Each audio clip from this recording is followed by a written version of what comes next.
Hello, hello, hello. Good evening. Hello, everybody. Welcome to this evening's conversation. Um, we've had a little break. We've been away for a little while, but we're back in now, and we're gonna try and have a nice little bi-weekly run to get through the topics that we need to get through. We shared with you the bios and the images of all of our panelists this evening, so you should have some level of awareness as to who they are, what they do, and perhaps why they would be here. We're just going to give you a couple of moments, as is our tradition, to send the link out, share this with your friends, invite your mom, invite your dad, invite anybody who might be interested in the conversation. Grab your snacks, grab your popcorn, whatever it is that you eat when you're watching these conversations. Make yourselves comfortable, and we'll kick off in just a moment. So I'll give you another minute or so to get on with doing that. But I hope everyone's fine. I hope everyone's having a good weekend. Things are starting to ease up with the old COVID restrictions, so I'm hoping you're taking advantage of that safely and having some level of fun. So, who's dropped off? Wow.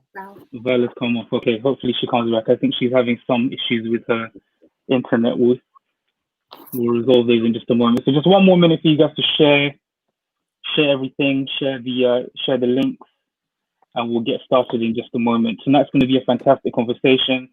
To not miss out on future conversations, please follow us on all the platforms. Our Instagram, SCC Youth Ministries, our Facebook, SCC Youth Ministries. Our Twitter is sleeping at the moment, but we're going to be waking it back up shortly in the next few days.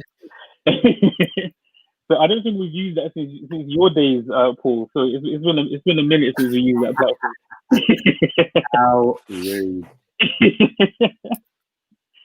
So we'll be back on Twitter soon as well. Just follow us so you don't miss out on future conversations and future events. We see some people in the comments here already ready. The popcorn, fantastic. This is good. Okay.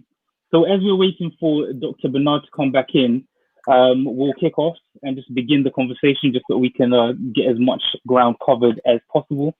For those of you who watched the last conversation, we're having a conversation within the context of the George Floyd murder, and we kind of had a conversation as to what this has revealed in society, not just in the States, but also over here, and what ramifications or what implications that had on the church and the tensions that have existed in the church for a long time here in the British work. That is to say, the British Union as a whole, but even more specifically here in the South England Conference. And so we had a quite an extensive conversation around that. And I think one of the overarching lessons that came out from that was this idea that we began to understand that perhaps there had been a mismatch or a misalignment of perceptions around each other's experiences when it came to the black members of the church and the white members of the church, and also as that pertains to how we then responded and reacted to each other in a number of different contexts. And so we began to sort of articulate that, particularly through the black experience, and just give voice to what that had been. And what we want to do today is to continue in that vein, but also to introduce this other dimension of what the white experience has also been in the British work over the last few decades. And so we've got a slightly different panel to last time. Dr. Bernard, thank you for sticking with us. I know you're having some technical issues, but hopefully we resolve those. We've changed up the panelists a little bit. We will now be joined, in addition to the panelists from last time, by Pastor Adrian Peck, who's a pastor in the South England Conference, as well as Pastor David Neal, who's also a pastor in the South England Conference. And you've read the rest of his information on the bio as well as everybody else. And so we'll be kind of exploring what the white experience has been and looking to sort of inform ourselves from a wider perspective as to how we have interacted with each other throughout this intervening period. And I just want to begin this conversation with yourself, Pastor Peck, with the question, well, a couple of questions that are linked. The first is, in your life and in your experience within the church and in your life in general, do you recognize this idea that we spoke about in the last conversation of white privilege? And if you do, what does that mean from your perspective? We've heard a lot about what white privilege means and is from the black perspective. What, in your view, is white privilege, and do you recognize it in your own life? I think the best way for me to answer that question is to tell a bit of my story, if that's okay. Yeah. Please feel free to stop me.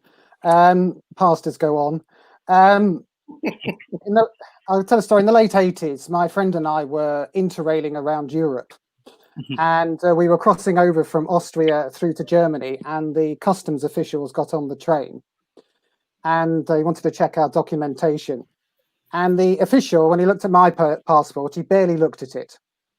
And then he got hold of my friend's passport, and the difference couldn't be more stark. He just pored over each page, and I remember as he held the one of the pages of the passport up to the light to examine the watermark, and there was a little bit of suspicion and almost sneering on his face as he did it. And then he got hold of the photo and put it next to my friend, and kept looking and scowling at the picture and my friend.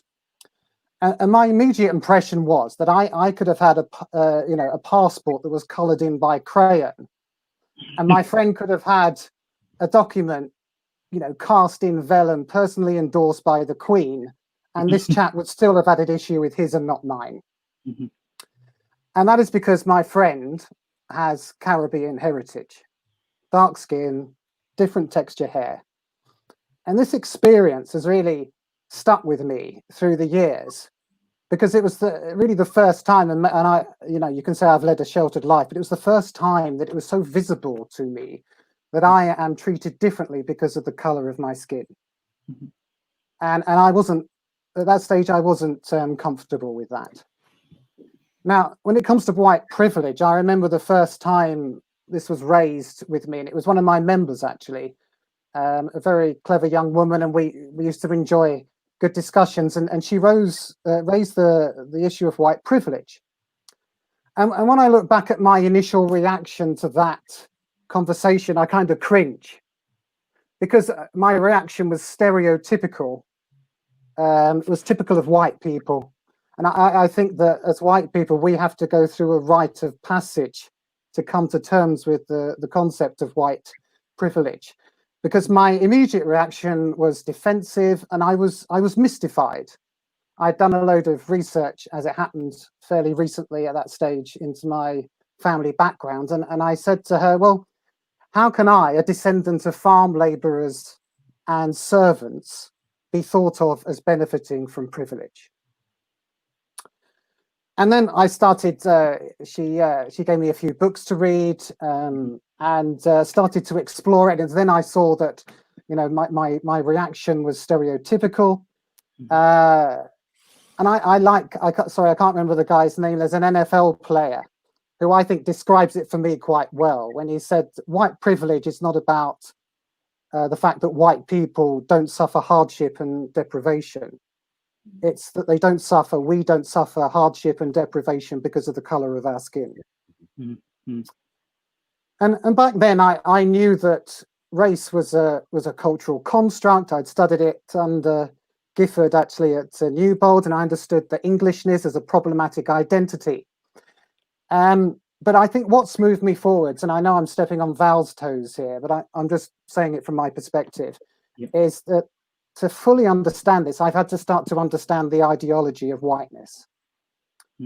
And so the turning point for me, and I'll just be 1 or 2 more minutes, 1 minute maybe, is when I started to look at these stories that were developed in the 17th, 18th century, whenever it was, this idea that Noah crash landed the ark on the Caucasus Mountains, and that he was a Caucasian and therefore white, and that they came up with these classifications for the races, Caucasian, Mongoloid, Negroid, and it was more than that, wasn't it? It was the fact that the latter two categories were deemed to be degenerative compared to whiteness, and this is incredibly shocking.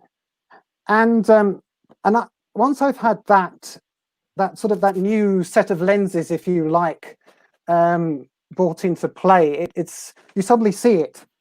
So I've been talking to my Filipino members about this, and they tell me that to have paler skin in their country is to enjoy higher status.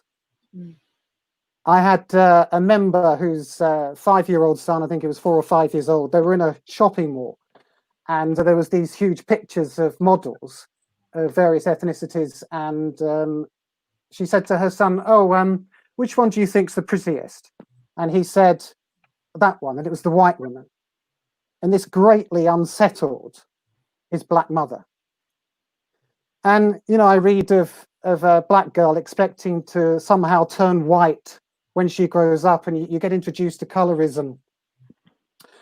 And so what I think I have to do is to get my head around all this new way of understanding the world and trying to understand it from a black person's perspective.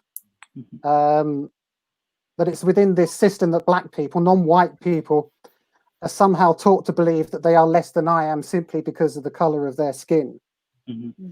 And I've nearly finished, but I was going to say that, you know, this thing about Jesus being portrayed as white, and I've been there for a long time. You know, it's obvious Jesus is a first century Palestinian Jew. He should not be white.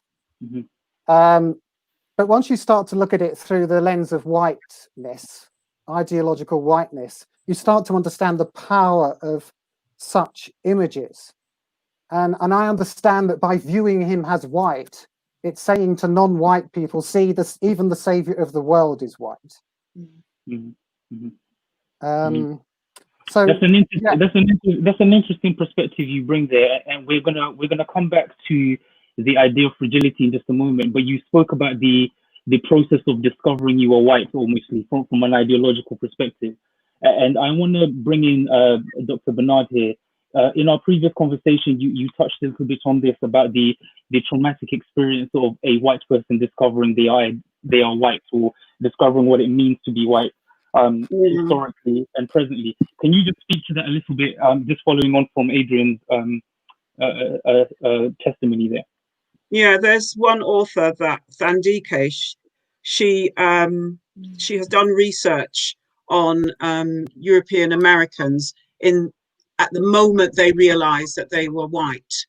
And she says that moment very often is a moment of shame and embarrassment, and it's those emotions, especially for children, because the people that she interviewed, they talked about their experiences as children, just having friends of different ethnicities and accidentally bringing that child home, or being seen in the playground by their parents playing with a child of color, and the way in which adults respond to that, to tell them that's not your kind. And the moment they begin to be infested with the idea that that kind is inferior, so they encounter that with embarrassment, because they feel as if they've let their parents down. Then they feel shame because they feel they're letting their friends down. They now have to manage that at 5, 6, 7. They have to begin to manage separating themselves from their black or brown friends. And it's a bit like, you know, in sort of African American narratives around the mammy, the big black woman that would breastfeed all these white children, and but those children would become the masters of the mother, of the woman that fed them, and she would put her children away in order to feed these white children, and they would attach to her. But at some point, you know, once they get to 8, 9, they have to then disassociate from the mummy and, you know, begin to exert power over her. So whiteness is it's a very complex, painful experience. And for me, I think when I think of British culture or English culture, the emphasis on etiquette in the sort of aristocracy, sort of etiquette and civility and all these rules around being a certain class is a way of sanitizing the horror that they manage in order to have that power. You know, that's another, to me, it's an expression of that. So when I'm with people and I see that form of behavior, to me, they represent that class of people who were the ones that benefited through enslavement, as well as the oppression of the working classes. And in order to maintain a distance, they have to develop narratives that help them of distinctiveness and separateness and superiority, in order to manage the real psychological horror of what they are doing as a class of people. I mean, I could say more, but let's just move on. No, that's a good introduction to the topic from an academic perspective. Now, of course, we're trying to look at this. We're trying to look at our church through the various lenses that exist, in order to really understand what is there outside of just our own perspective. And one of the things that we realized was the best way for me to understand what it's like to walk in your shoes and you mine is to immerse ourselves in each other's stories. Stories are a big element of what shape our understanding of the world, our understanding of ourselves and where we fit in the world. And Pastor Peck described his experience traveling through into Austria with his friend of Caribbean heritage, and the ticket inspector who came to investigate his friend's passport in this manner was operating from not from a vacuum, but from a place where they had heard certain stories about people who look like him, which then fed his perspective. And so it's important for us to immerse ourselves in each other's stories. But I would argue more so for, at this stage in history, in this particular context, for white people to immerse themselves in Black stories, because we have taken a lot of time to understand their stories, and that sometimes there's an imbalance there. However, there is still a little bit more to be done there in terms of the immersing ourselves in the story, and that's part of what I want to do today. David, we had spoken in the pre-calls about, in previous conversation, we heard a lot about what the Black experience had been, especially around the time of Windrush when the Caribbeans first came here. Could you give us a little bit of a window, as you were growing up, you were maybe a younger man at that time, maybe listening in on your parents and grandparents, as to what the mindset of the British white Adventists was at that time, and how that informed their response to the Caribbean influx? Yeah, thanks, Thomas. Before I do, I just want to identify with the white privilege story from a totally non-academic education. I have never, ever gone into the academic side of white privilege, even though I'm actually very interested in sociology. I just come to it from a personal experience. About 20 years ago, Adrian and I actually were leaders in a church together. And just recently, one of the young people of that church shared her experience. She would have been a teenager at the time. She's now whatever age she is now. And she just shared how difficult it was growing up Black. And we had no idea, because she didn't articulate it, didn't feel she was able to articulate the story, how her parents put it on her that you will always have to work twice as hard. You know the story. You always have to be careful. And again, she is a high achiever. You know, she today, her sisters and brothers are high achievers. And she even came from a privileged background. Her parents were not of low socioeconomic means by any means.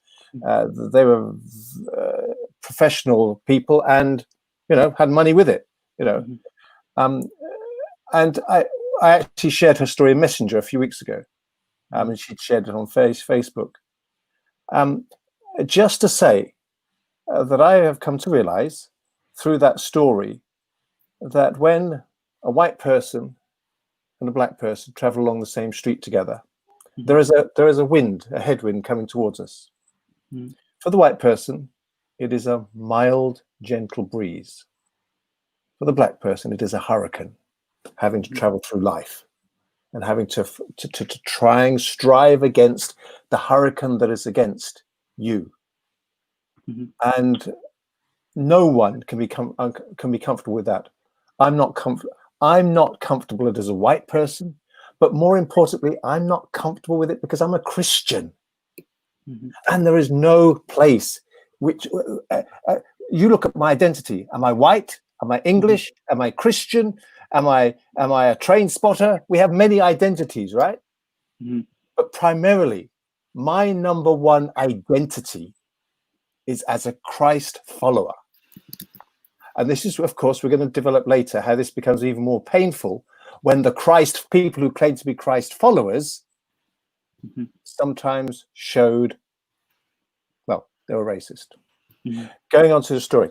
So I Mm-hmm. grew up in the 1970s in a provisional church in Area 5 in Oxford. It was a multicultural church.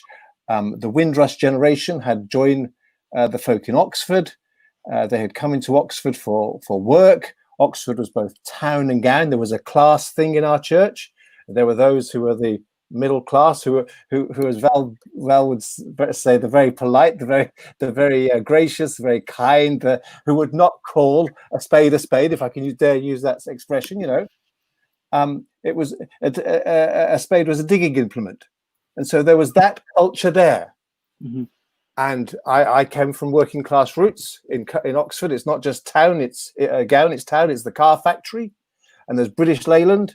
And it's BMW today, and you know, Caribbean workers got jobs on the assembly line, and so we grew up in this church, trying to understand each other. And I think I'm honest and authentic in saying that we grew together. Of course, there was difference. We come to learn about difference. We tried to come to understand each other, and I felt, even at that time, probably as that I was in a minority. The majority of youth were Afro-Caribbean. Mm-hmm. And of course, when I grew up in the church and I went to summer camps, Mm-hmm. and people from London would come to Oxford, there were heroes in the Afro-Caribbean community. One of the earliest hero was Theodore McCleary, Pastor McCleary. Mm-hmm. There were one of the heroes of the specific Afro-Caribbean community in Oxford was a high achiever Caribbean from Chiswick called Don Kelly. And they would ask him to come to Oxford to preach and to share his story. And so I was introduced to a wider church. And this was my church going through change. I saw how Anglos learnt to cope, tolerate, withdraw from the Afro-Caribbean community. You must understand that in the 1950s and 60s, Adventism was a very small denomination. We were a sect. We were the fruitcake religion of the UK. We went to church on a Saturday. We were strange people, very strange people. Anglicans, those polite people, Val, would look down their nose at us white Adventists. They'd look down their nose. You mean you go to church on a Saturday? Oh. And we were the strange people. We were the people who weren't discriminated against, but we did face prejudice. Prejudice for being an Adventist. We lost jobs because we wouldn't work on Sabbath. My father stood up for being a Sabbatarian. He lost a career opportunities because he wouldn't work Sabbath. And we lost money because he wouldn't work Sabbath. So I feel as though I've been in a minority all my life, and that's why I think I can identify with where you are at. Not discrimination, but I have faced prejudice. Can I just ask you something there, David? You Sure. said at some point that the English Adventist Church they had an experience of having to quote tolerate, and which eventually ended with their withdrawal. Could you maybe try and give voice to what is it they were coping with, what is it they were tolerating, and what is it they withdrew from specifically? I need to say this wasn't my home church, by the way. I'm talking about in general terms about London, Birmingham, Manchester, wherever. Yeah. Again, I saw most of this through the eyes of a child and a teenager. And it was happening as it was going on. I recognize I lived in a church at that time of white leadership. The old guard was there. who were by most regards, they were straight-laced, more law than grace, more head than heart. They were rigid.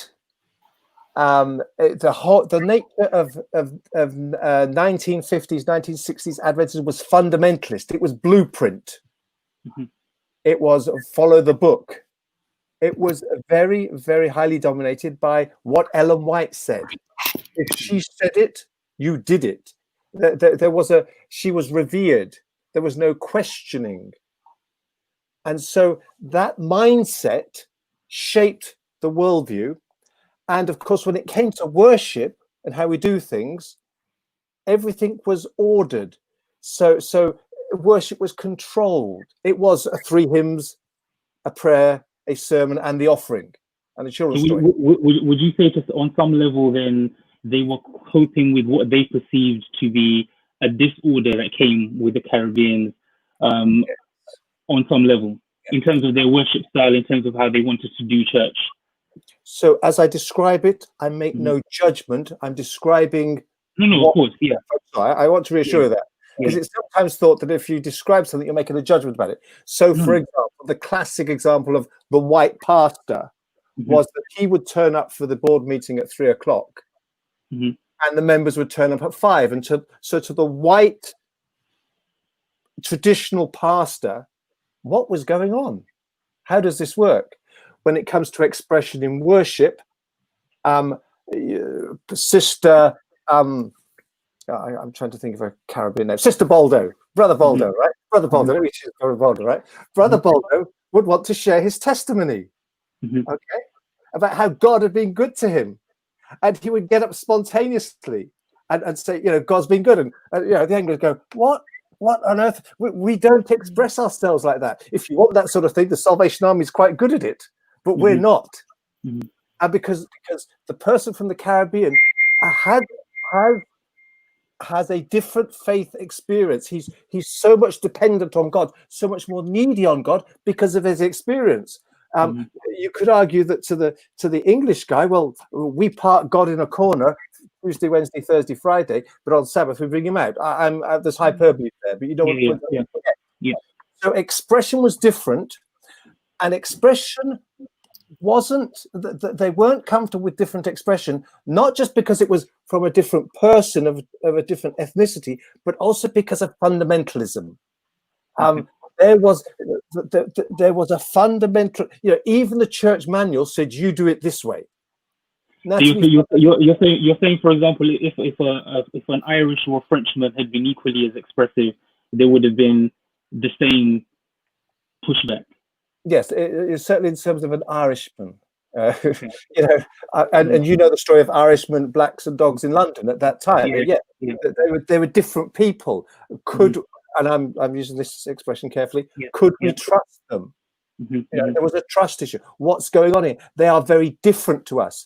And just like in some Eastern European countries today, when you meet difference for the first time, you don't know how to react to it, and you don't react, I will always say, in godly eyes. Is that no, that makes perfect sense. And just very quickly before I bring Paul in, how did the withdrawal happen? What precipitated the withdrawal of the white membership from the black church? What became the black churches, or from the black congregation? Do you know? There's nothing written down. We don't record this terrible story. There's no historic record say on this day they all left. It was a gradual process, and people just made decisions to withdraw because I think they felt loss. Whether it's right or wrong, what we had has changed, and we're not comfortable with what has changed. Okay. And we feel loss. To those in the audience saying that my mic is muffled, are you able to hear me better now? I hope you can hear me better now. I just want to bring in Paul. And in fact, sorry, before I bring in Paul, just David, one final question.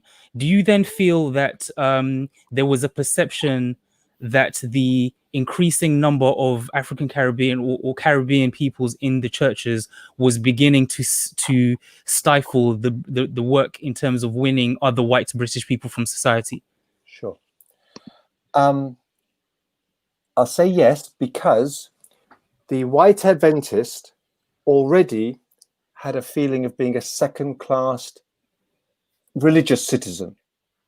The Adventist in the UK was not self-confident about himself. He was not comfortable in his religious skin. Though he believed what he did believe, right? Mm-hmm.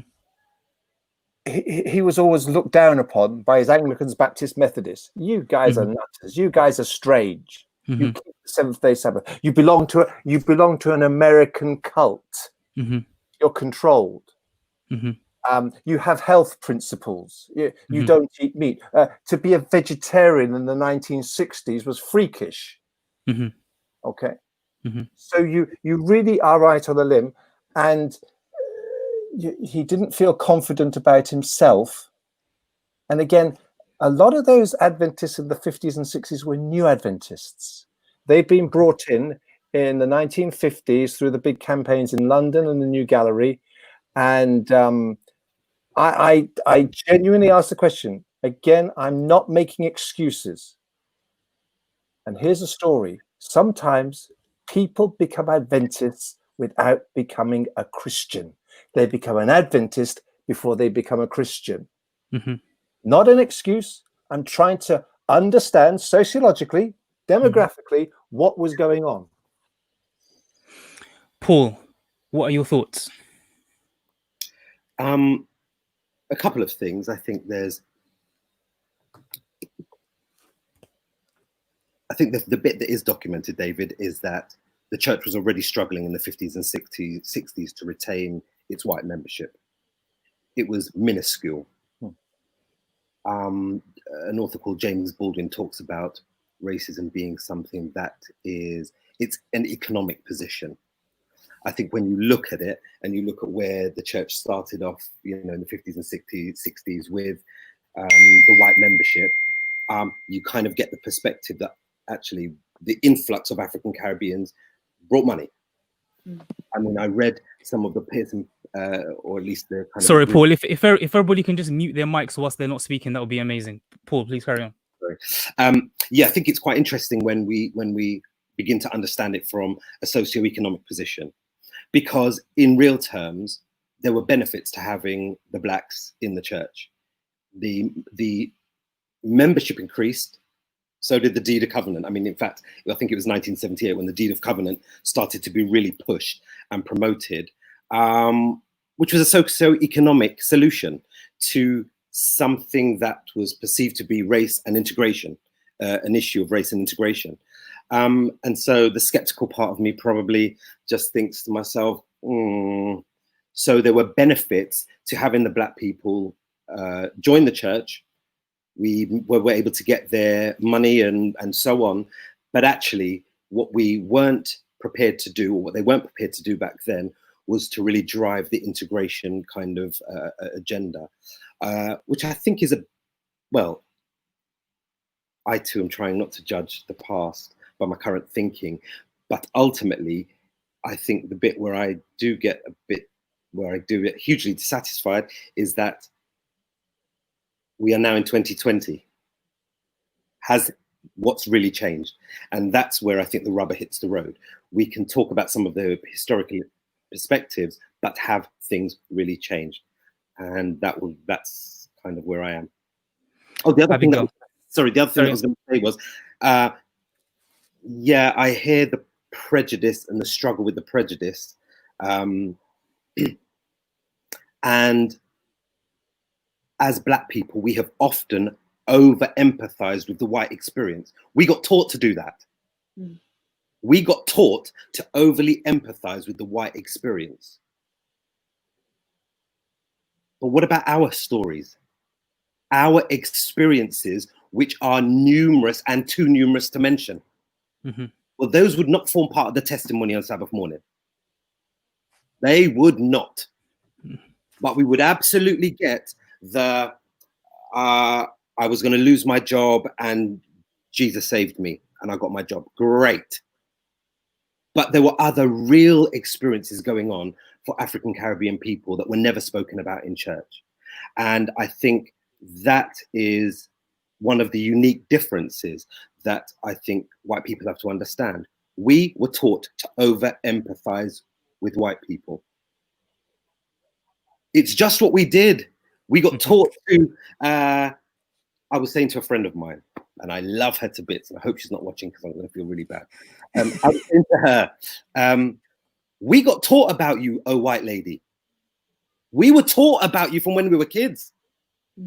We knew to be careful in the way that we played because the fragility was there. We got taught that. We got taught to present ourselves in a specific way so that white people would perceive us in a specific way. We got taught to dumb down our blackness so that we would become more palatable to the whites. That's just where we lived. That's how we were schooled. And I think those are the kinds of psychologies that we had to internalize in order to make it through. I think where the church did a huge disservice, Dad's going to hate this bit, where the church did a huge disservice is that it sought to tell us to adopt a Christian attitude. And I remember a sermon of one black person, minister, who told us that what we needed to adopt was the Christ culture, not our own culture. And that fundamentally is totally devastating because we would never say the same thing to an Asian. Don't cook the food that you cook because you're Asian. We would never say that. But we came into church and we were encouraged to adopt a different way so that it was palatable. So while I hear you, David, and I do actually get it, because that difference must have been difficult. That's one side of the coin, because the other side of the coin is actually we begun to constantly lose our cultural positioning and our rooting. And that, sorry, Thomas, and that I was part of my studies. I looked at the uniqueness of the African Caribbean experience and migration and its correlation with slavery. And that is the same thing that was done. The same thing that happened in migration and colonization is the same thing that happened in slavery, where we were asked, we were taught the subtext, the subconscious subtext, and the subtext to the subtext was that we should remove and reduce anything that looked culturally normal for us. And I think that is in part devastating. Although maybe the same can't be said for now. I don't know. I'm stopping talking. Thank you, Paul. Now we're going to come back to that. Abigail. It was really interesting listening to David speak because he used the word tolerance. And when I hear the word tolerance, I think of British values. So when I was at school, a lot of what we looked at in PSHE and that had to be displayed on the boards was British values. And one of them was tolerance of different cultures and religions. And the word tolerance itches me the wrong way because the word tolerance suggests that you are kind of open or willing to having the ability to listen to, accept someone whose behavior or opinions do not agree with your own. And I think so often when we think about race and we think about tolerating one another in our racial spaces, it's actually, I don't really agree with the experience, or I don't really agree with their choices. And race is not a choice. That's very plain. But I think we have to be very careful when we use words like tolerance because it has underlying connotations. So I wonder, how often do we see tolerance operating in our church in relation to race as opposed to true acceptance? Because I think that really underpins how we treat each other. Do I just tolerate you, or am I willing to inclusively accept you into my space? Dr. Bernard, can you speak to that? And also, you had a comment that you were going to make. I've just got so much to say. I feel overwhelmed. Take a deep breath and come in. Okay. So I remember being in Birmingham, just chatting to, I did some work over in Birmingham, and I was in is it New Street Station, the one that they've really done up, and it's really beautiful. Mm-hmm. So I was standing there chatting to a friend, a black friend, and we were just talking about culture and all that kind of stuff. And it just really hit me. I said to him, look around at this space that we're in, and let's racialize this space. New Street Station, right? To see people walking up and down, Asians, blacks, mixed, Africans, whites, everybody walking up and down. But who owns this space? Who owns this space? So we started talking about that. When we begin to ask different questions and we put the racialized lenses onto our normal encounters, what we will discover is the power and the present in Britain, the level of white privilege that's there. So when you're a Seventh-day Adventist and you're white and you feel othered, because there's a difference between being othered and denigrated. All right. So sometimes, you're denigrated as an Adventist, but not inherently because of your racialized, we know it's a social construction, but your racialized makeup, you're being othered, but there's an opportunity to come back into the fold. All right. So you're an Adventist and you're making those choices, you move into those spaces, you feel othered. But when you come out and you go to New Street Station, say, and you're walking around, you walk around with a sense that this is your land, this is your space. There is something that the Bible speaks about continually, which is cultural, ethnic heritage and legacy. It's very, very powerful. So you may feel a bit othered, but there's so many other spaces that embrace you, where you can blend in, etc. So that's one thing I wanted to point out. And in terms of, what was your question again, Thomas? I can comment on that. What was it? It was to say that. That's where I put my hand up. Okay, but no, it was to come off what Abby was just saying about tolerance, tolerating each other versus accepting each other. Yeah, I mean, the original definition of to tolerate doesn't have those negative. It doesn't have those negative narratives around it. It's almost like a neutral term if you look it up. But what it has come to mean is what is very difficult. So when people say that they are tolerating you, I absolutely agree with her. I mean, I did a seminar with a mixed Adventist church a couple of weeks ago, and one of the white members actually used that term, and he says, but we tolerate you. And another member said, I do not want to be tolerated. I do not want to be tolerated. Now, I know what I was going to say about that. Now, the whole thing about toleration from the black perspective is interesting for me, because we have, as Paul was alluding to, with the way in which we've conspired with shoring up whiteness through our silence. One of the other things that we do is we have this desire to integrate. Because we've been told about the mother country, and our parents told us they came here and blah. So there's this thing about to integrate. If you could do what white Adventists do when they go to New Street, this would be so good. This is where success is. So they move left, we want to be beside them. Then they move, and then we want to be, we're sort of following them around the country, really, because where whiteness is, that is privilege, that is success. So our movement is towards whiteness all the time. And whiteness sees these black and brown bodies as bringing down the price of properties, blah, blah, blah, bringing down the status and the Englishness, and the way in which white Adventists in the 50s and 60s, as Neil was explaining, they were trying to cope with their own difference, but at the same time push back on a level of visible difference that would make that journey even more difficult. So they have to move they have to move into those spaces in an attempt to maintain or recapture more of their Englishness. And then we follow them. All right, all the way to Newbold. We just so this is part of the movement, and we need to accept the rawness of those geographical movements. We've done it globally, you know, where we are in Africa, from Africa or from Asia, we come to England, and when we get to England, we might be in the urban centers, but then success means we need to be where they are, and we need to have their jobs. So that's part of our collusion with the whole system as well.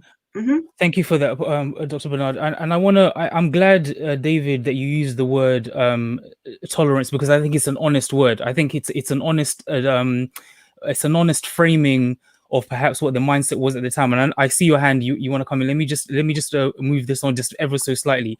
I want to ask the question. You know, we touched on this idea of the Pearson package in the last conversation as being the response of the global conference or the general conference to the racial tensions that existed in the church during the late 60s, early 70s.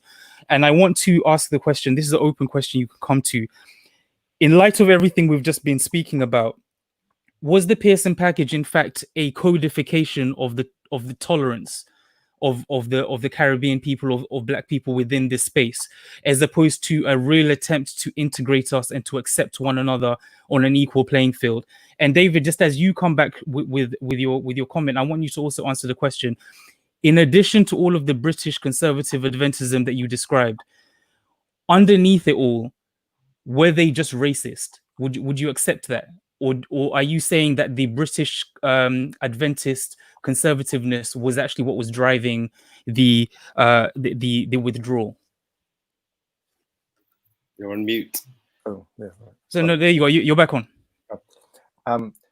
First of all, I want to emphasize I was describing tolerance. Yeah, of course. Yeah. I was in no way affirming it. Yeah. I want to say that. Love is not tolerance. It's far beyond that. Okay. Yeah. Were they racist? You can never. It's not fair to classify a whole group of people as racist. Or was that the prevailing atmosphere?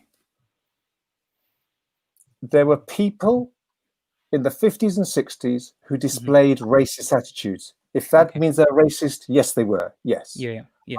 I can tell you. I'm not going to hide anything. I've seen racist attitudes in the Seventh-Day Adventist Church by whites in the 21st century, in 2019 and 2020. Okay? I'm not hiding anything. I am not hiding anything. And I hope that when I meet them, I call them out.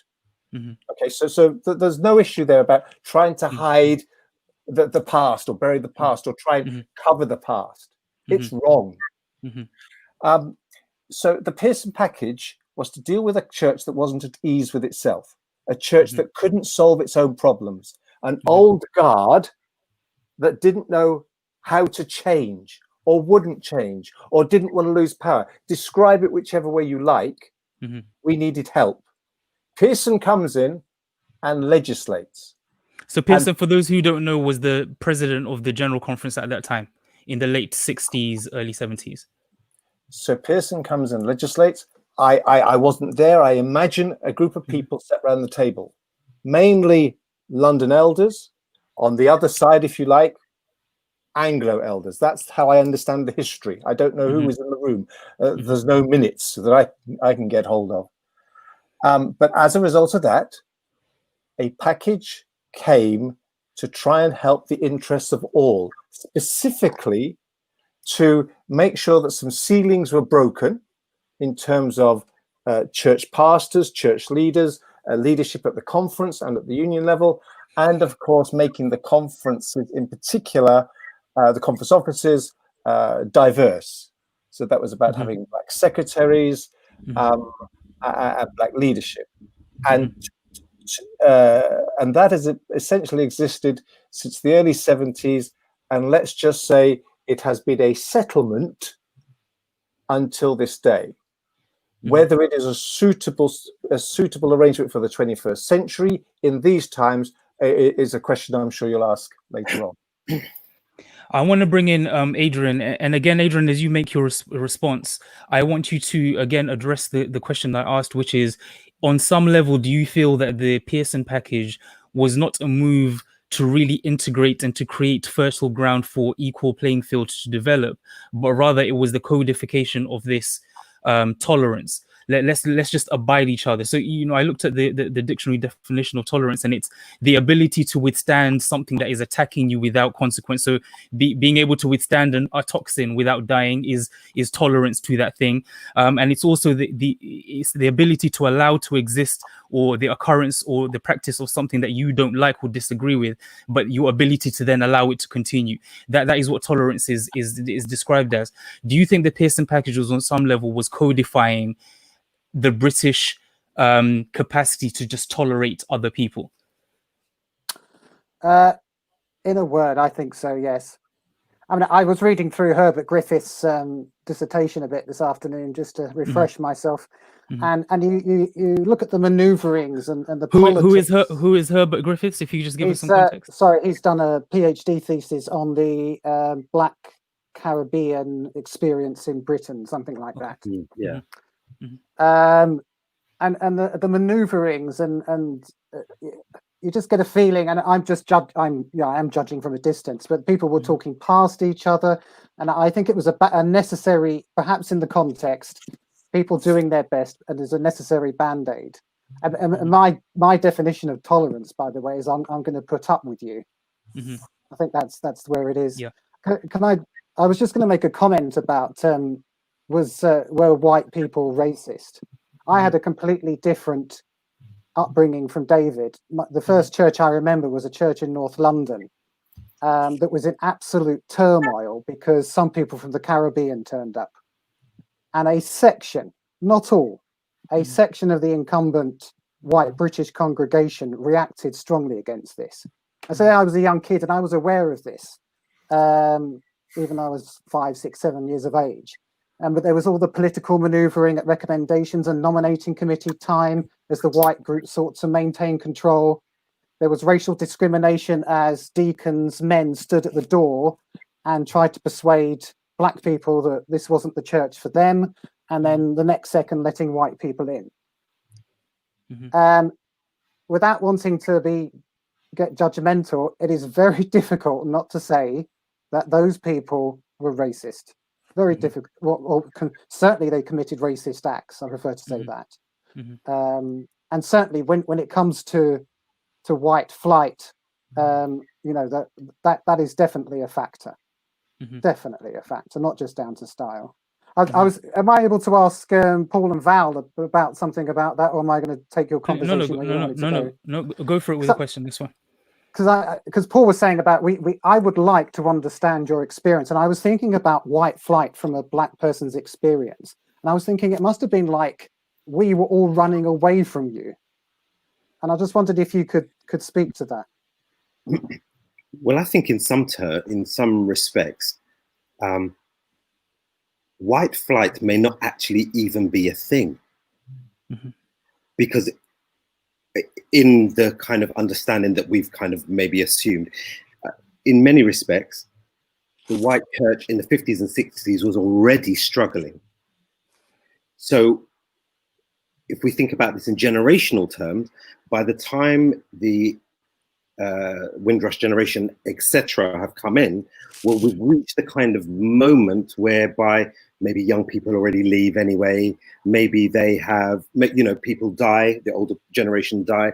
So maybe that's in part what it is, as well as them moving out of the area. So I remember hearing stories about the new gallery, where the black members first came in to the new gallery, which I think was predominantly white, and it went like that, simply because the blacks had come in. So maybe the concept of white flight even needs to be kind of redefined, and so that we might need to kind of wrestle with that a little bit more, perhaps. Can't remember your question because I started talking. What's your experience? What's your experience of white flight from your perspective? Well, I can only talk about from my grandparents' perspective. But also, I remember hearing some of the stories of when we were in Hampstead, and they would still talk about the New Gallery days.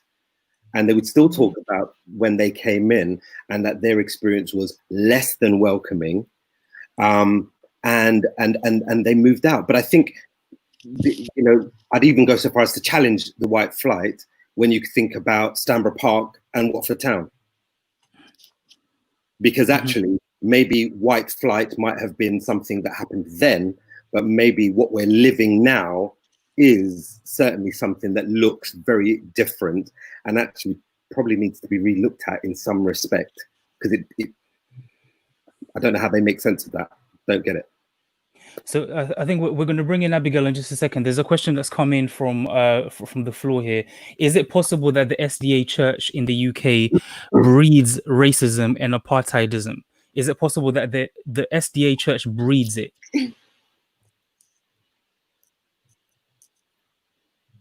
Yes. Yes. Yeah.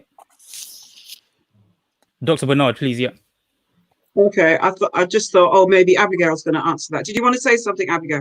No. Okay. I just want to. Okay. So I like the word breeds. Thank you for that, Des. I like the word breeds. Breeds racism, because there's something about planting certain seeds and those seeds manifesting themselves. So in a sense, we are reaping what has been sown. So I'm sure some of us listening are aware of the church's connections. I think Ivor Myers talks about it. The church's connections with eugenics, which is so there's a whole history there in America and in Germany. The support of the Nazi Party, the way in which we actually bought into some of these narratives and it became part of our preaching, and amongst different white Americans, Black Americans, German Americans, to the point that Germany's apologized for that. So these are systems of separateness that the church has a history, and also in South Africa, the apartheid system in South Africa. So in terms of planting seeds, what I can say is that we do not have, even the same in Rwanda, where there are ethnic divisions, we do not have a narrative that this is something I find really fascinating. We do not have an intentional narrative, lived, embodied, practical narrative about how to deal with a tendency towards white supremacist thinking in our church.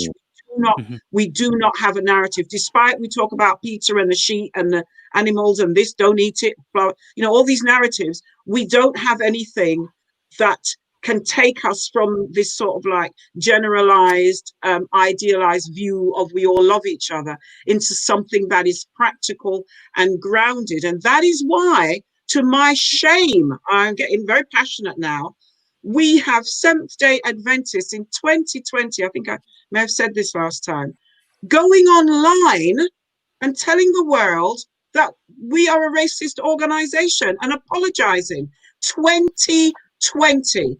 I mean, if you just think about, so for me, it's about that seed that has been allowed to grow and breed and germinate until we are not in a position to date to stand up and to say to anybody, here is the way, walk ye in it. We're joining in with everybody else saying, oh, we're racist too. That's a real shame. Paul? I think there is something, I probably shouldn't be talking about this because it relates to our pre-conversation, but when I was rereading some of the extract from Herbert Griffith's paper, and I was reading some of the extracts from the Pearson package, I found it interesting. B, I then looked and thought, actually, where was that Pearson package even used and applied? Because that Pearson package was dealt with by the BUC, but never the TD. Now that I find hugely fascinating, that the BUC met about it and they passed it down to the SEC. And actually, when you look at the BUC, it was a panel of, I think, about 9 people, whatever, and 2 blacks on there discussing how they were going to implement the Pearson package. And so I'm not surprised. I'm frankly not surprised that we can arrive at this point in 2020, and yet the Pearson package is still being cited, even though, based on what Adrian is saying, it's not supposed to be used anymore. But there is nothing intentional that's been put in its place. And I think that's where it becomes difficult, because my mind is a bit blown, because ultimately something else has to replace it. We can't keep citing the Pearson package while we still know that 10, 15 years ago, I don't remember, 20 years ago, Valerie Clark Eccles' court case found that the church was institutionally racist. Oh, look, her name's just come up. We can't, what did they do about that? What was followed up? And this is where I think often, as Black people, we must hold the conference to account. This is about accountability. Unfortunately, we are in 2020, and I deeply hope that the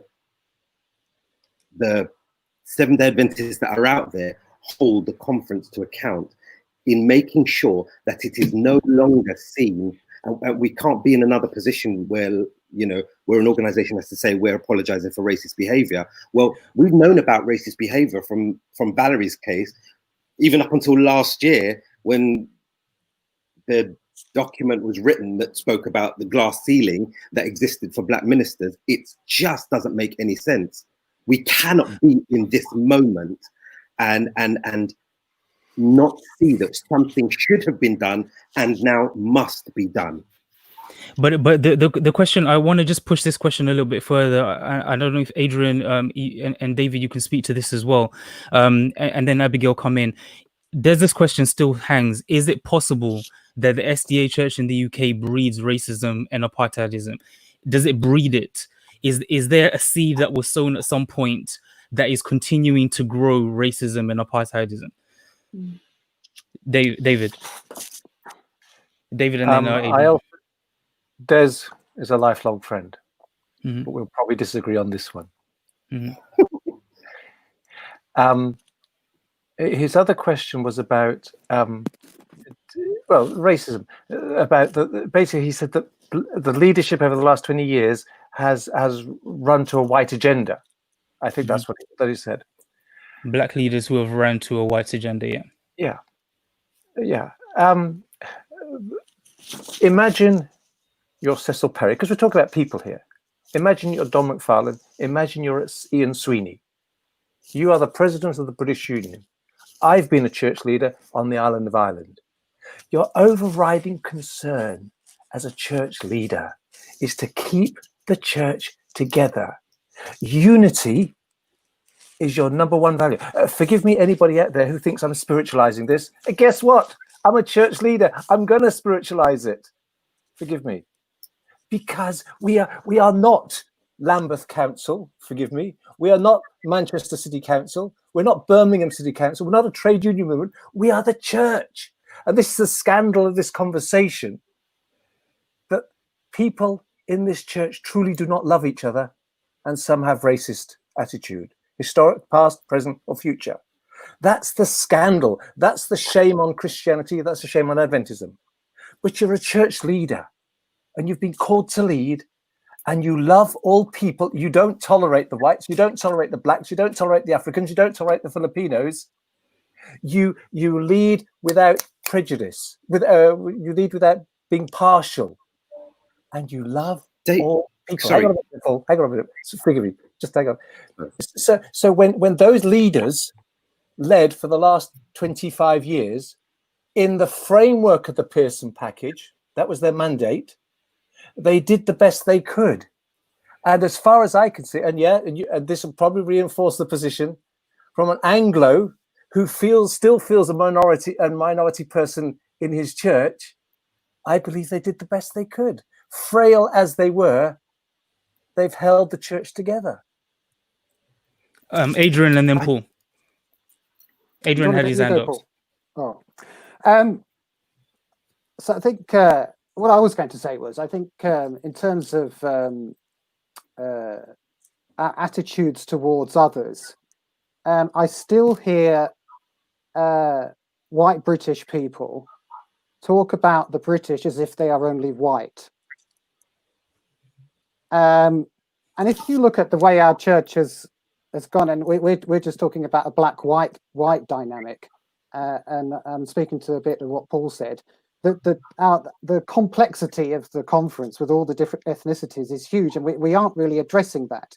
We kind of have ethnic specific churches, but is that a solution? It's a solution. How does it fit in with, I don't get a sense there's an overall strategy in place. I'm getting the sense that it's contingent. We're just trying to deal with stuff that's happening around us.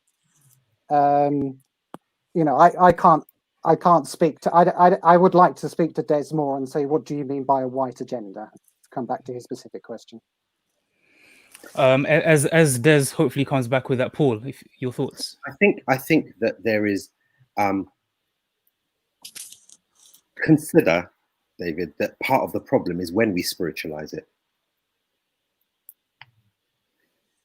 Consider that part of the problem is that we spiritualize a social issue. You see, my black life is a human issue. It is a human issue. It's not to be politicized. It's not to be made anything else than a human issue. I don't want my inclusion, my separation. I don't want any of those things based upon a spiritual mandate. Don't love me because it's a spiritual mandate. Love me because God is love. That's the first thing. The second thing is, I totally agree with you. They did the best with what they had. Fine. That does not mean to say that we cannot look at the system and recognize that the system is no longer fit for purpose. I think when Dr. Baldo talks about the white agenda, if it is that we are still holding on to, in fact, actually, the explanation is very simple. When Rafat made the apology online from the TD, what was he actually apologizing for? Because if the TD can apologize for race discrimination that's been going on, if Newbold can be the same, we could never sit here and say that the system does not require an overhaul. Not that anybody was saying that. And neither can we say that the system is not racist. Because people have had to start standing up and saying, actually, we've got a problem here. When that document was written where it spoke about the glass ceiling for black ministers in comparison to their white counterparts, I mean, when we describe that the white membership are the minority, yet when you look, we're still fighting the same black-white game where there's equality. That's not equality. And maybe that's what he means by the white agenda. That's not equality anymore. When you've got the whites who are in a minority, yet hold some of the most powerful positions in the conference, not necessarily the head, where we still walk into nominating committees at the conference level or whatever, and we still look for the black and white mix. That is problematic.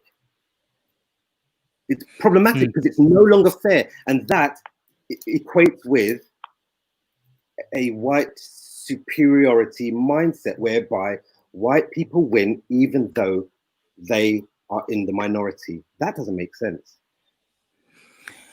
And that's uncomfortable. And I'm just saying that, and that's it. Sure. No, that makes sense. Abigail. Sorry, actually, sorry, Thomas. I mean, can I ask that we just sit in that moment for a minute, because that's going to be an uncomfortable statement that I've just made. Well, I think that's what that's what Dr. Acker is just asking about here on the screen. Oh, okay. Right. So we'll let that comment stay there for just a moment as Abigail moves to the next question. Abigail. I think having listened to all that's been said about the Pearson package, I work in policy, and one of the key elements of policy is that it's a cycle. So for me, I'm thinking, okay, when did we start looking at the monitoring and the evaluation of the Pearson package? When did we start to scrutinize it and really think, okay, what's next as we move into the next stage? How do we recognize where we're at now and set the agenda for where we want to be, so we keep moving this forward? And it seems like, from what I've heard, that the Pearson package just kind of disappeared, but still is in play. Yes, from right. what? Yeah, that's what it sounds like to me.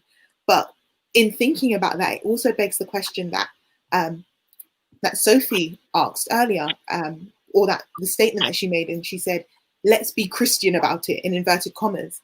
And I think so often we try and pour our Christianity onto it. And as Paul said, we spiritualize things that do not require spiritualizing. And so for me, when I think about the policy cycle and moving from the Pearson package and the various elements of race that interplay within our church, how do we get to the point where the apology is no longer the full stop, but there's more that comes after it? Because I'm now waiting to see what comes after these apologies from our institutions. And how do we ensure that the apology is not what people are talking about in 50 years' time, after, in the same way that we're talking about the Pearson package now? So for me, as a young person who had no idea for a long time that the Pearson package was actually a thing, like, how do I ensure that my children don't think about, oh, there was an apology, but what's happened? So I'd like to put it to you guys. How do we prevent this thing from just being the same? From it just being a conversation. Yeah. I think we've got to ask, in whose interest is it for there to be change? Right. Paul? Mm-hmm. Yes, mate. If I know the white church, right? Which white church? The people you see, right? Mm-hmm. I don't think right now, 21st century, there's anybody trying to hold on to power. Let me clarify that. The idea that there is a white bloc trying to somehow keep this church white or rule and control is almost over. I'll tell you why. Because because people, what am I, 58? I'm not trying to hold on to power for the sake of my kids. One of them's gone, left the church already, you know, for whatever reason. Was too ordered, was too shaped, wasn't charismatic enough, right? Didn't allow drums, right? He's gone. But I think what I would maybe encourage you to consider in that, maybe to look at it in a different way. I know from the testimonies of my Black ministerial friends that there are spaces where the white membership is at the very least trying to keep those white spaces white. Okay. And anything which they perceive as being an other type of influence is actively rebuffed. So perhaps it's the same thing, just coming from a different angle. That is still happening today. Apologies. We also need to clarify on the national level, on the conference level, in administrative positions, right? That's a different story to what is sometimes happening in the local church.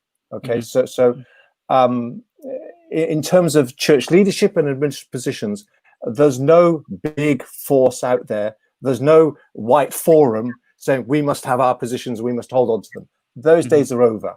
I think every mature pastor, I'm going to say Anglo pastor, okay, would say, I just want to serve where the Lord takes me. There's very few people who are going to say are political. In the local church setting, this is where there are sometimes tension, because here's what's happening. I'm saying this very honestly. As the Black church expands and grows, we're at 40,000 members. There are probably about anywhere between 2,500, about 5,000 white members remaining. That's a reality of the membership figures. So what happens is, you say, how can we grow? See, this is all about growth and mission. Forgive me for spiritualizing it again.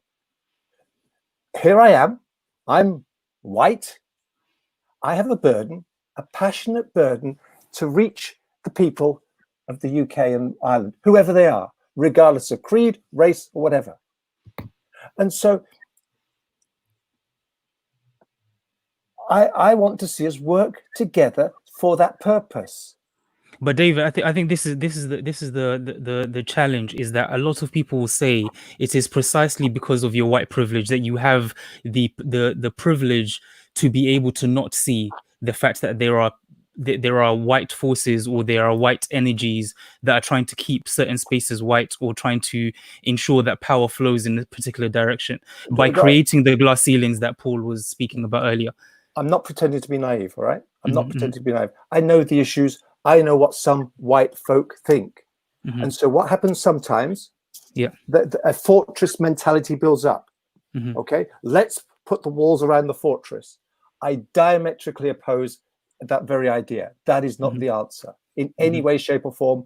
That actually reinforces the world before Pearson, and that's wrong. Adrian and then Paul. Yeah, Adrian and then Paul.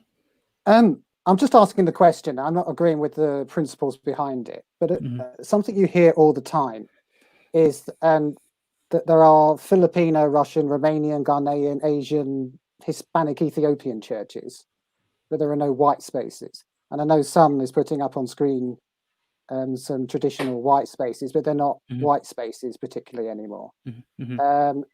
I just asking the question I'm interested in what the responses might be to that.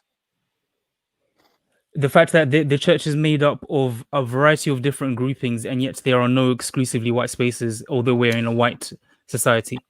I don't like the word exclusive. Okay, yeah, I knew that would be problematic, but the fact that there are no white spaces, white spaces. Okay, yeah, that's an open question. If anybody would like to comment on that, Val. Yeah, I'd like to say something about when we think about white spaces, it's not just an embodied space, a body in a space. Somebody used the term ideology earlier. Because in terms of physicality, in the churches, you do see a lot of black and brown bodies. But in terms, and as I think Paul has expressed and others, there is something about the seats of power. So it would be useful to look at how power, as white power, if I can use that term, is represented in our church, and the areas, is it in our systems of communication? Like we talk about ideological apparatuses, the systems of communications that exists within a community, the economic arrangements, who ultimately controls the economics, who ultimately controls the deeds. These are other areas where, whiteness, there's a tradition of whiteness controlling our educational institutions. And I'm not just thinking about Britain, I'm just thinking sort of Europe in general, right? And also in America. So I think when we look at it that way, it's not about numbers, because when we had apartheid in South Africa, white people were in the minority physically, but they were controlling those systems, ideology, economics, that whole sort of cultural reproduction was controlled through whiteness. And there are many examples. I was doing a seminar earlier this morning, and we were talking about images, the images and the power of images and the production of images. Who's in control of the production of images that reify whiteness within our churches, and our children are subject to that? And what does that mean for our kids in terms of power relations? When we start looking at it that way, then it opens up for me a greater terrain to begin to unpick whiteness. So even though you've got black and brown bodies who collude, as I think Paul was explaining at the beginning, in different ways with whiteness. Whiteness isn't just white people taking on something. It's a way of thinking. So if you understand it as a systemic, everybody uses that term now, systemic, sort of having a systemic presence, it's the way in which we're all socialized, to the extent that the slave, for example, if I can draw on that narrative, if the slave master was ill, the slave would say, "Are we sick, master? Are we sick?" You know, so where you have people who, as you know, Frantz Fanon and Richard May, so many people have gone into it to show how the colonized, you know, what colonization does to the mind, where it's divided against itself. And then when you're in a religious space, which reifies whiteness and angels and God and all of that, and what that does to those people that are on that continuum, you know, at the end of the continuum where whiteness is the idealized body, and at the other end of the continuum, blackness is not the idealized body. And then there's everybody else in between hustling around, Eastern European, Greek, you know, Trinidadian, Caribbean, Africa. You know, the continuum, the global continuum explains the power and the presence and the persistence of whiteness despite physical diversity. And I want to make the point before we move this on now, because I want us to finish up on We're of the Time. Just off the back of the point that Val just made, whiteness is more than just the physical embodiment of a white body. It is also an idea, and in fact it's more powerful when it's in idea form. And the idea that creates the perception that we are still in a white space is, for example, when a white Australian Hillsong praise and worship music is considered as more righteous than a Ghanaian or Nigerian worship music or cult or expression of their worship. It is when you go to a church and wearing a suit is seen as more appropriate preaching attire than my African cultural attire is seen as. When these things happen, it means that whiteness is still prevalent. It's still the prevalent idea, still the prevalent ideology that governs the space. And so in that respect, we are still in a predominantly white space, and it is possible for black bodies to also collude in the creation and maintenance of this white space. So I think that's what people mean. Very quickly, David, and we'll move on to the final points in order for us to finish. And Paul, sorry. I'm on a massive learning. Actually, David, sorry, Paul, if you can make your because you did have your hand up first. I'm happy for David to go. I'm happy for David. Okay, David. Thank you, Paul. Thank you for the graciousness. I'm on a massive learning curve. Okay, I have never been exposed to the academic studies you're sharing. I'm struggling with it. I'm wrestling with it. Okay, but I want to do a check and a balance about this black people buying into whiteness, okay? To use the expression. Are you telling me that the church leaders that I served under, the black church leaders I served under for the last 20 to 30 years, right, bought into some racist agenda subconsciously? It just doesn't add up. That's okay for it not to add up. That's okay for it to not understand it. I think the real issue is when the court finds in Valerie's case that the church was institutionally racist, it is describing the same point. You can have black, and in the court documents it talks about the same thing.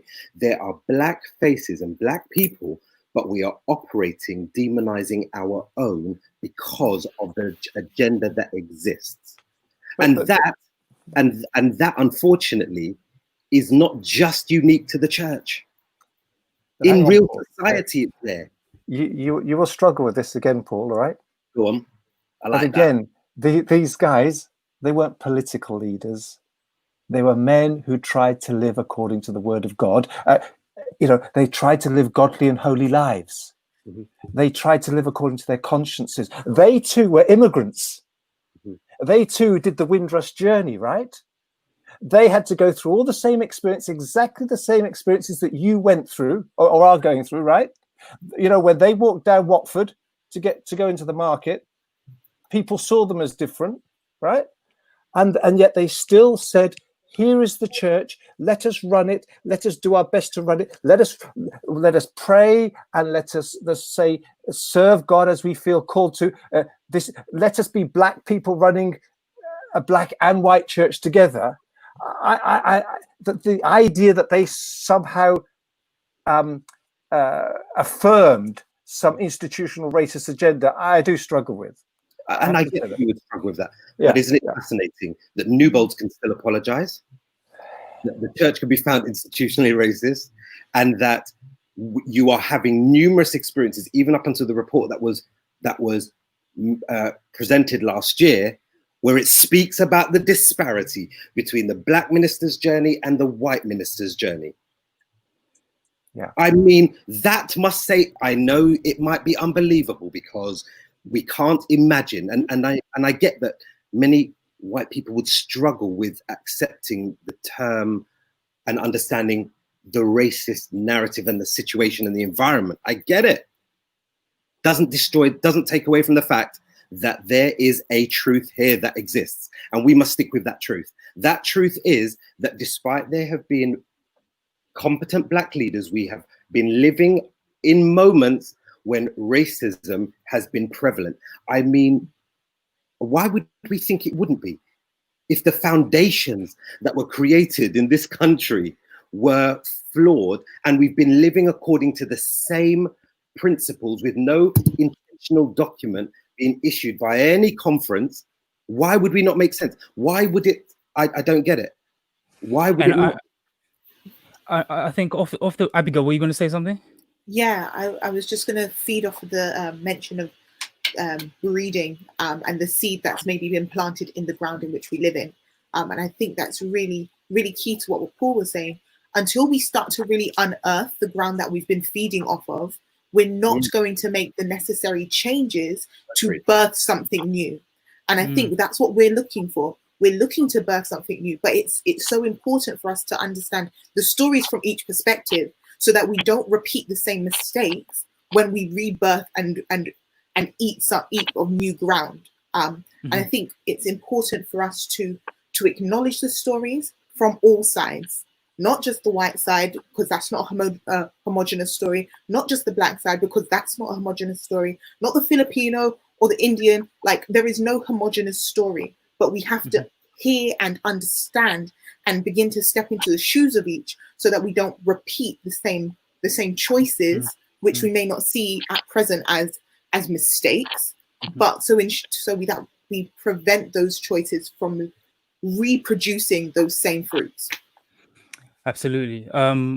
I want to be, and David, it's good that you're struggling with this, because keep struggling with it, because this is how we push through the things that mystify us about the other, is by pushing through and continue to ask the questions.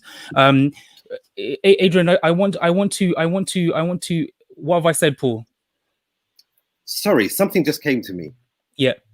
By virtue of the fact that there are 2,000 or whatever white people in the conference, why would we then go to conference session and still ask about the black-white ratio?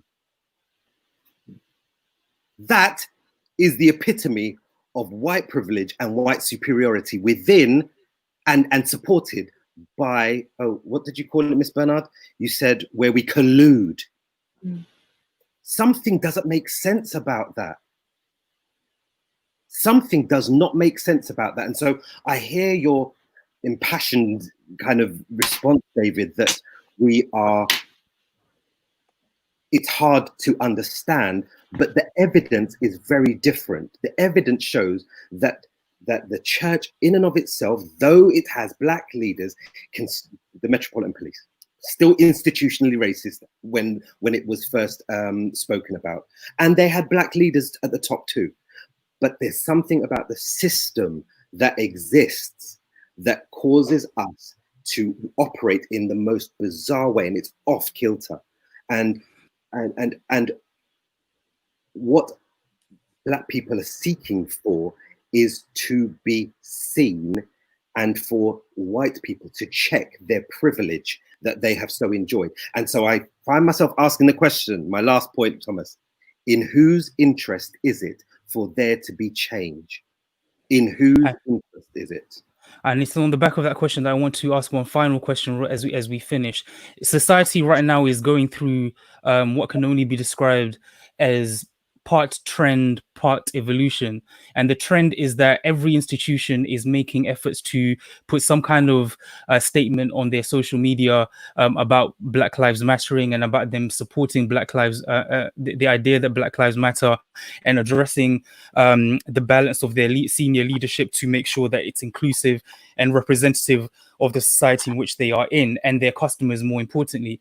And so everybody is very competent at the PR aspect of this, which is the let's say something before they say something, or let's post something before they say something. And so everybody is very good at being able to give these beautifully curated responses, and we have been the same. Many of our church leaders have given responses.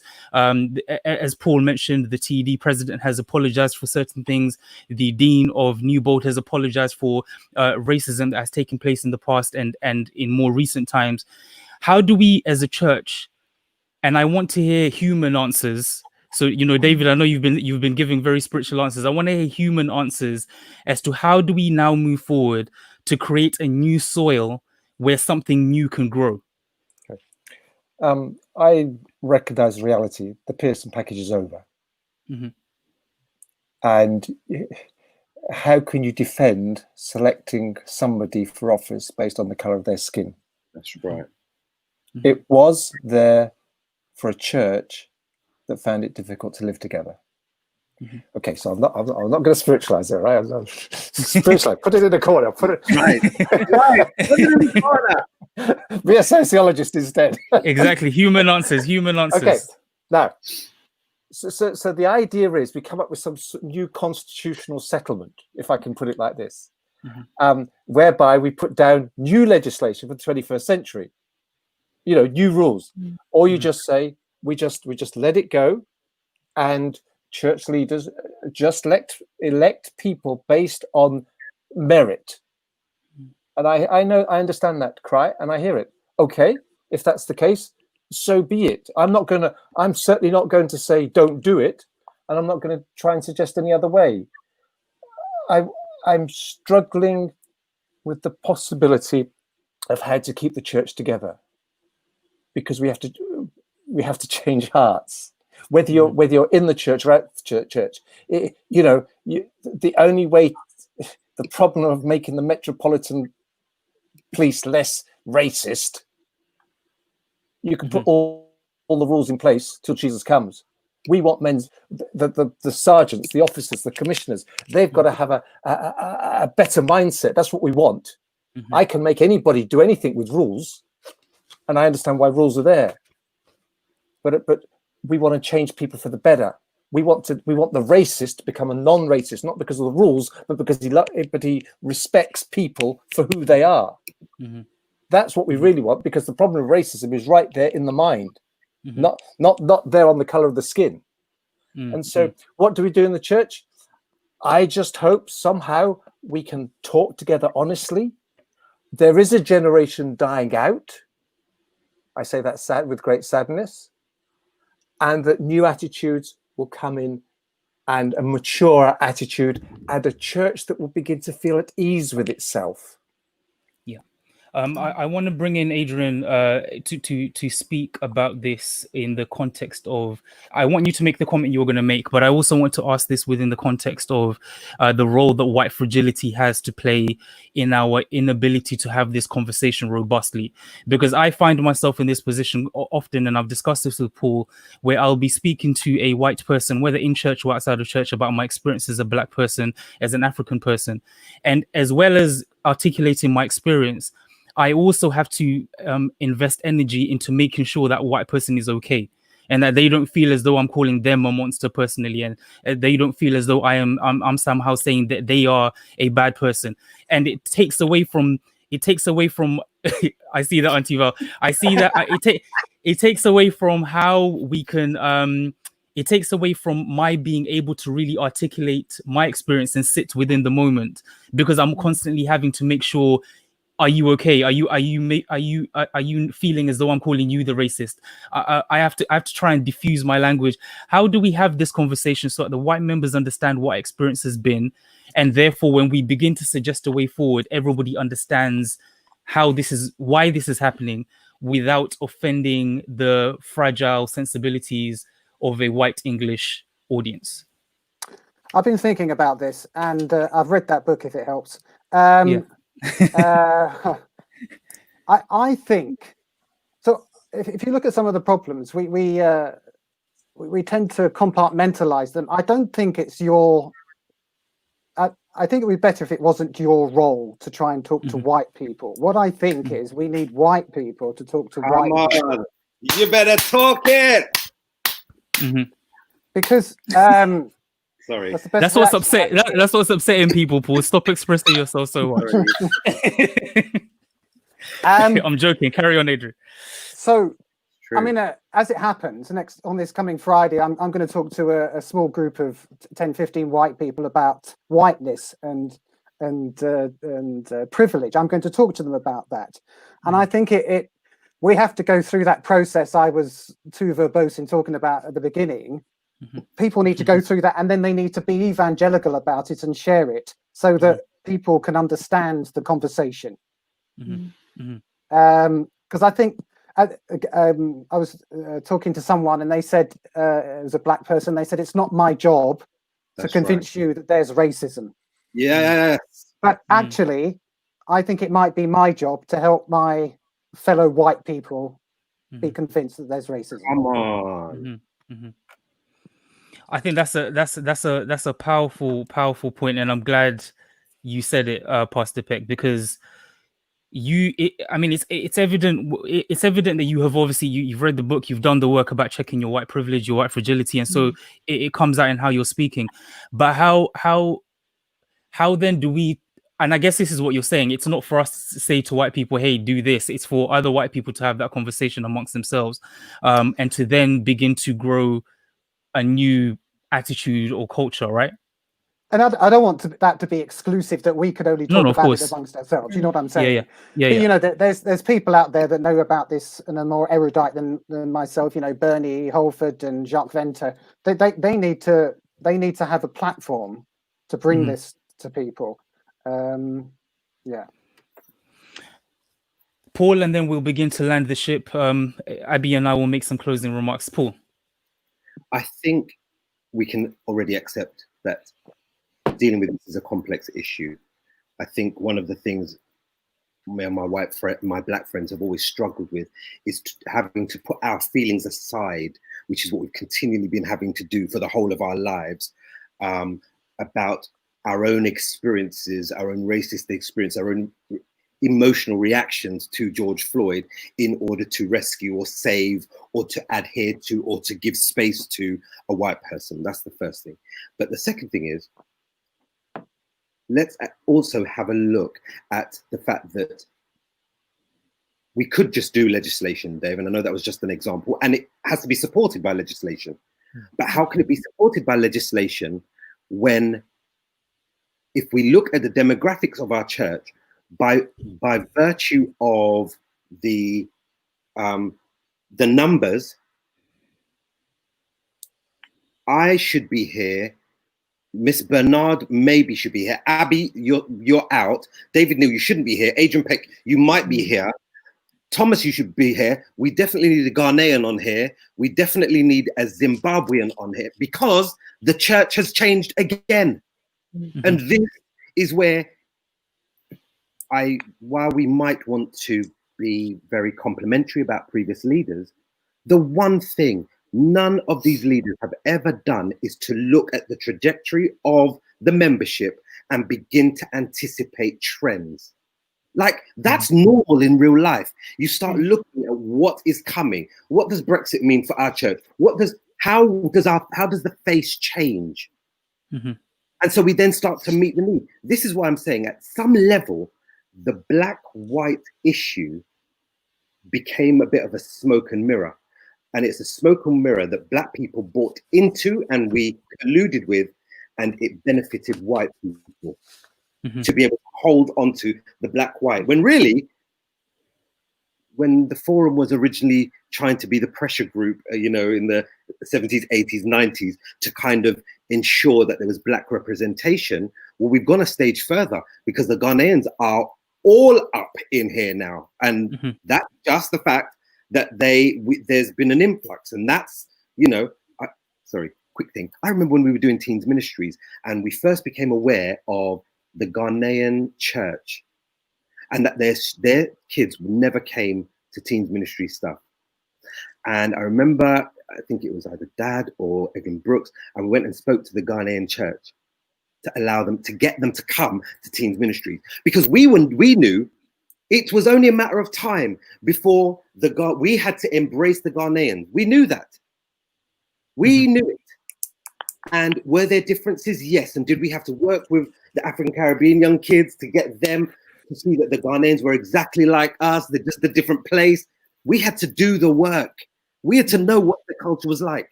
We sat and spoke to their leaders, and we embraced them when they came, because we knew that the face of things were changing. Well, that's the same thing that has to be done.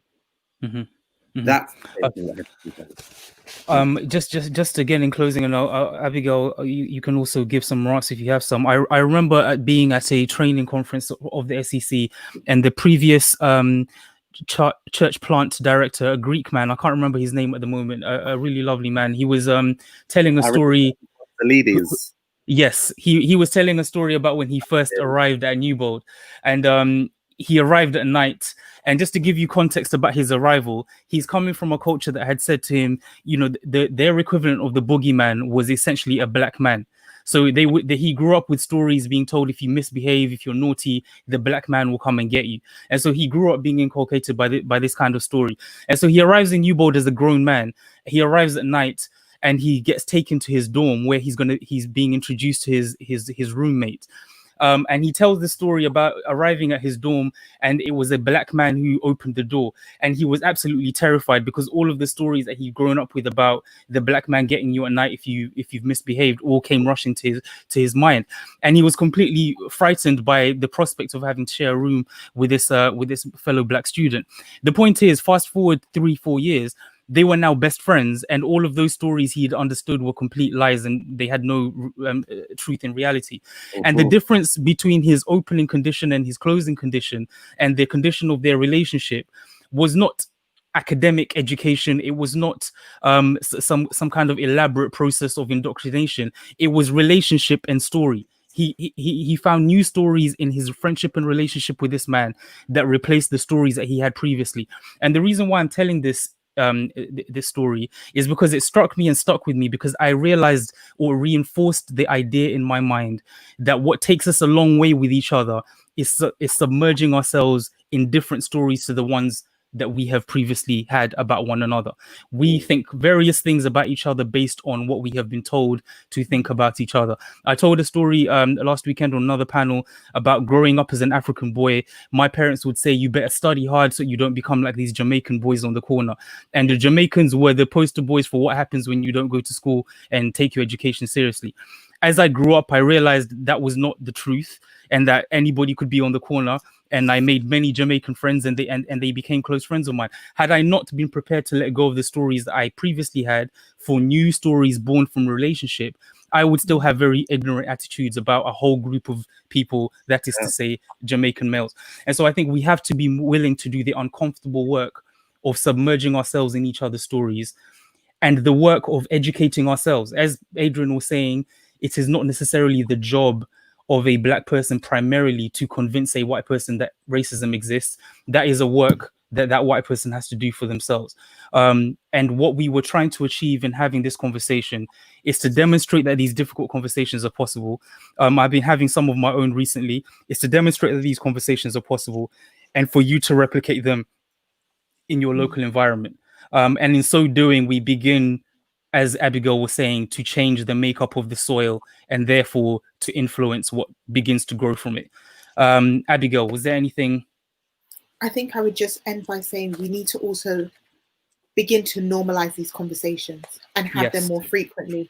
I went to both Highland House and Stanborough Primary. Teaching staff, very different. At Highland House, it was all black staff.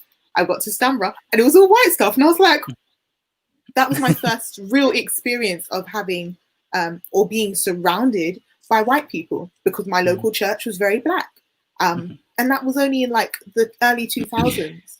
But for me, I think it's a case of we need to ensure that those who we talk with, particularly our young children, they are engaged in this conversation so that they understand what othering can look like, but they also understand how they can challenge othering and how they can begin to create safer spaces within their friendship groups, let alone within our churches, to engage in this change in power, and to ensure that we're not reproducing, as I said, the same soil. But I think it's so important that we understand that we are all human, and that our humanity, be careful how I say this, that our humanity is pinned to how we treat people rather than the output of our skin color. Despite that being the reality of our current situation, we have to ensure that we are doing the human work. Like we said, you have to do the work. The work is not going to be done for you unless you actively engage in doing the work. So I'm going to challenge everyone to do the work in their small part. Yeah, absolutely. And I think also Adrian spoke about the power of images and the power that those have. I think there needs to be a massive overhaul of the images that we see in all of our literature and publications in Adventism, from Little Lambs all the way up to whatever the highest, all the way up to Father, because I think that really communicates that if the place you see black people 90% of the time is crime watch or being a baddie in a movie, that's going to impact your mind and how you think about other people. Val, and then David, and we'll pray to close. Okay, I want to say something about, you talked about stories, very, very important. And the story about Pastor Vonzalezis, or whatever his name. Yes. Lovely pastor. It actually represents what I was trying to say earlier about this universal narrative regarding, I would say, idealized bodies and bodies that are not idealized, but even denigrated. And the Bible talks about the least of these, and it provides that as a strategy for change. Once you can reposition narratives that celebrate the truth of the least of these, then everything else falls in place. It's really important. We talk about, well, we're all equal and we're all human, and that's absolutely correct. However, we've got to be specific about it and amplify that not only are Black people equal, they have made an amazing contribution to the world. And by that, I mean the African bodies, right, have made an amazing contribution to knowledge. We're not just, equal because other people they're loving us and embracing us. We actually have made a contribution. We continue to make a contribution, and we need to unpick that truth, which is just powerful and in your face. And once people know that, if you read the education department's summary on history and its importance for the development of identity and a sense of belonging, and then look at how, African history has been denigrated across the world. And it doesn't matter where an African body goes. I really need to say this because I think we need to get this, right? It doesn't matter where they go in spaces. That body and the history around that body, when I say African, I mean African descent, all of that, right? That body is the most questionable body. You go to India, it is the questionable body. You go to China, you go to Africa, you go to England. That is the body, and what that body represents, that needs, and all the history and truth and celebration around what that body represents needs to be unpicked. And once we unpick that, place it where it belongs, the whole world will come into a realignment. That is what I need to say. Yes. That's a powerful point. David, and then Adrian, if you have any closing remarks, and we will go. I work every day in the world of Adventist publishing. Look at Messenger today, look at Focus today, look at Stanborough Press books today, and I'm willing to listen. Tell me when we get it wrong. Tell me. I never get any feedback. I've taken this role on in the last 18 months. I'm interested. Every day of the week when we prepare Messenger, my designer says, what picture should we put here? It almost pains me to have to think like this. Shall we put a black picture or a white picture? I don't like working on that mindset. I just want to put a picture. But that is the sensitivity, which I think is a godly sensitivity. Sorry to spiritualize it again. It is a godly sensitivity. And, sorry, I don't want to apologize for that. Because when I care and love other people, it is because of God. It's not because of politics. It's not because of some other agenda. It is because we are trying to live Christ-like lives and see all people and see that they have that they can identify with the publications. I'm serving you. I'm your servant. David, no. Yes. By the antithesis, you're also saying that seeing black bodies at some level is moving away from a Christ's agenda. Like Thomas said, right? Thomas said, right? We want to see appropriate representations in our publications, right? And I buy into that 100%. Good. Don't say anything more. I need to. But I can take that. The moment you start saying, well, we want it to be God-led and blah, blah, blah. I'm like, look, the bottom line is us as black people, we need to also be able to see ourselves in these positions. And the fact is, the Seventh-Day Adventist Church has a larger black population. So I'm sorry that you're a white guy that runs an establishment, but you better make sure that it fits with the population that you have. So I am sensitive to that, but I have to think like that. You're on a timeout now, Paul. You're on a timeout. Carry on, David.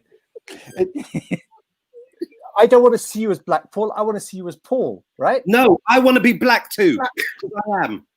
I am absolutely a black man. I think this is and I see what you were trying to do, and whenever white people say this, I understand where they're trying to go with it. But I think what we always say is, I don't think a black person has ever asked you to not see their blackness.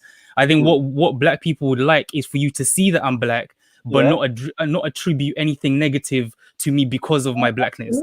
Absolutely. And that's it. But you need to see that I'm black, though. That's important to us. It's important because my blackness is something I take pride in. I'm proud of the fact that I'm black. I'm proud of the fact that I'm African.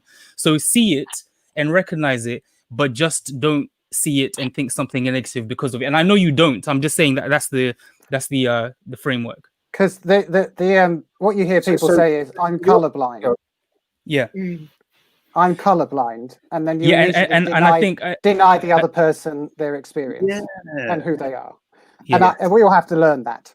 Yes, it's all a learning curve. Yeah, well said. It's all a learning curve. But guys, I think we could carry on talking about this forever. I have gained a lot from speaking to all of you and hearing all of you speak. I have grown and learnt, as I always aim to do as a result of these conversations. People asking for a part 2. This was the part 2. We had the part 1 when we discussed George Floyd before. This was the part 2, but there will be a part 3 before we then tackle a 3-part series on the tensions that have existed between Africans and Caribbeans in church, because that's another dynamic that we need to unpick. After that 3-part series of unpicking that, we will then go on to unpick what we can what the dominant groups can learn from their histories as we go forward into learning how to deal with the new minorities, whether it's the Eastern Europeans, the Filipinos, so on and so, the Zimbabweans, so on and so forth.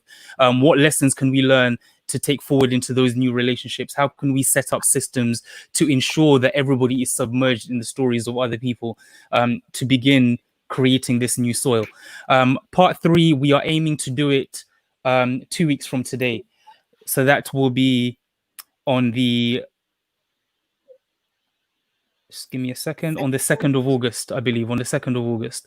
They're asking for the same panel. We'll see what can be done. We wanted to introduce a slightly different dynamic.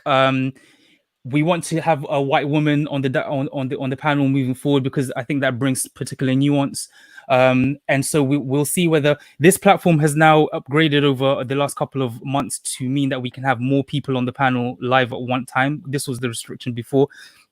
But we also learned that having more than 4 panelists takes the conversation in too many different directions. So we'll try and see whether we can keep some sameness whilst at the same time bringing a little bit of nuance as we move forward into the next conversation. David Neal, Adrian Peck, Paul Bordeaux, Val Bernard, thank you so much for joining Abby and myself in this conversation. You guys have brought so much value to this conversation. The tensions, the disagreements, the agreements, the different perspectives, all of it led to a great dynamic and energy. So thank you all for making the time. I know we finished very, very late. We're running into 2 hours now, and I promised you an hour and 15 minutes, but I apologize. But we'll see you guys again who tuned in to listen. We'll see you again on the 2nd of August as we continue this conversation on the particular dynamics between black and white the black and white sides of the membership as we close this piece out. But thank you so much for everybody who joined us and who listened all the way to the end, all the 70 viewers and people who commented and tuned in. And thank you to the panel once again. Fantastic. Abby? Tom? Until next time. All right. Take care, everybody, and good night. Guys. See ya. See you later. Bye-bye. Thank you. Stay.